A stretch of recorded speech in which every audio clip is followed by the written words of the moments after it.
On April 12, 1862, Yankee spy James J. Andrews and a daring band of 19 Union soldiers embarked on a bold mission to go deep behind enemy lines, steal a train, and destroy 138 miles of rail line connecting Atlanta and Chattanooga.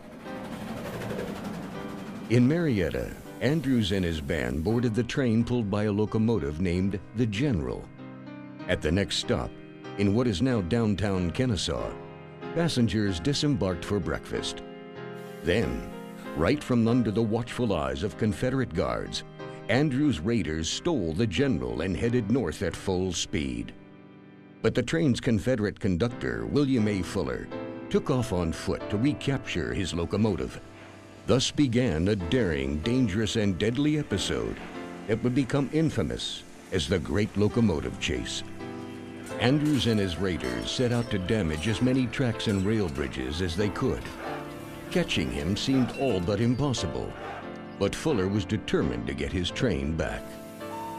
Ultimately, Fuller would commandeer the locomotive Texas, and joined by Confederate soldiers, would finally catch Andrews' raiders, a race Joel Chandler Harris later characterized as the boldest adventure of the war.